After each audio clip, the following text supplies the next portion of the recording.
ஏங்க மக்களே, இந்த ஒரு மாதமாக உங்கள்கிட்ட நான் 2 மினி விளாக் போட்டிருப்பேன் இந்த தண்ணி சம்மந்தமாக. ஓகேங்களா? உங்களுக்கே தெரிஞ்சிருக்கும், தண்ணி இல்லாமல் ரொம்ப கஷ்டமாக இருக்குது, சிரமமாக இருக்குது, வேலை அது இதுன்னு சொல்லிட்டு இருந்தேன்ல.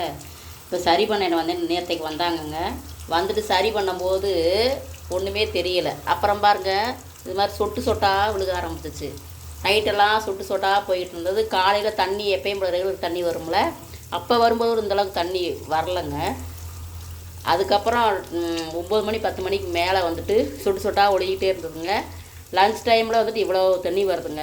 இது வந்து குழாய் வந்து நேராக இருக்குங்க, நம்ம போய் அதெல்லாம் டைட் பண்ண முடியாது.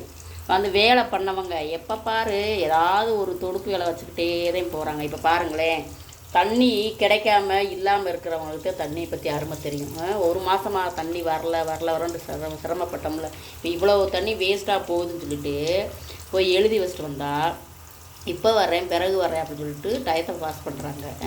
கவர்மெண்ட்டில் வேலை பார்க்குறவங்களாம் இருந்தால் எப்படி இருக்கிறாங்கன்னு பாருங்க, எவ்வளோ கேர்லெஸ்ஸாக இருக்கிறாங்கன்ட்டு. இப்போ எங்கள் வீட்டில் போய் திருப்பி மறுபடியும் எழுதி வச்சுட்டு போனாங்க. இப்போ நானும் அதுக்கப்புறம் போயிட்டு வந்தாச்சுங்க, இன்னும் வரலைங்க. இப்போ திருப்பி போய் சொன்னால் அதுக்கு வாசர் போயிருக்கும், நாங்கள் வாசர் வந்துட்டு நாளைக்கு வந்து மாட்டுறோம் அப்படின்றாங்க. அப்போ இன்றைக்கி டே ஃபுல்லாக போய் அப்புறம் நைட்டு ஃபுல்லாக தண்ணி போய் அப்புறம் நாளைக்கு தண்ணி வரும் வரைக்கும் அவங்க 10 மணிக்கு மேலே தான் ஆஃபீஸ்க்கே வருவாங்க. அப்போ பாருங்களேன், எப்படியும் அப்போ 1.5 நாள் 2 நாள் கணக்காயிருது இல்லைங்க. இவ்வளவு தண்ணி வேஸ்ட்டாக போகுதில்ல. நாங்கள் என்ன எப்படி கேர்லெஸ்ஸாக இருக்காங்கன்னு பாருங்கள். கவர்மெண்ட் ஆஃபீஸில் ஒரு வேலையை சொல்கிறோம் அப்படின்னு சொன்னால் ஏன் சொல்கிறாங்க, எதுக்கு சொல்கிறாங்க அப்படின்றதுக்கு இல்லாமல் கேர்லெஸ்ஸாக பதில் பேசுகிறாங்கங்க. இது அவங்களுடைய வேலை தானங்க, அவங்களோட டியூட்டி தானங்க, இப்படி பண்ணுறாங்க. மழை பெஞ்சிட்டு இருந்தாலும் இது பண்ணிக்கிட்டு இருந்தாலும் தண்ணி வந்துட்டு நம்ம தாய் மாதிரி என்னங்க, பூமி தாய் எப்படியோ அது மாதிரி தண்ணி இல்லைன்னா நம்ம என்ன கஷ்டன்றது பட்டவங்களுக்கே தெரியும். என்ன பண்ணுறது, ஆனாலப்பட்ட ஜெயனிகள் வந்துட்டு தண்ணி வரல, இப்படி வருது அப்படி வருதுன்னு சொன்னோம். இப்போ தண்ணி வேஸ்ட்டாகவும் போகுது. அந்த ஒரு வேலையை பண்ணுறவங்க வந்துட்டு அவங்க சம்பளம் வாங்குறமே அப்படின்ற ஒரு நுண்ணறிவு கூட இல்லாமல் இப்படி வேலை பண்ணுறாங்கங்க.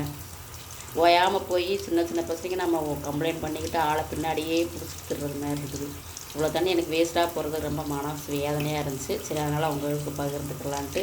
இது வீட்டுக்குள்ளேயே இந்த மாதிரி நடக்குது. அங்கங்கே தெருவில் தண்ணி இல்லாமல் எங்கெங்கே இருந்தெல்லாம் போய் தண்ணி சுமந்துட்டு வராங்க. ஆண்டவனுக்கு தான் வெளிச்சம். வரேன்னு இருக்காங்க, எப்போ வராங்களோ தெரியல. இல்லை அவங்க சொன்ன மாதிரி நாளைக்கே வருவாங்களோ தெரியல. இப்போ நாங்கள் 4 தடவை அலைஞ்சாச்சு வந்து சரி பண்ணுங்க அப்படின்ட்டு. அவ்வளோதாங்க.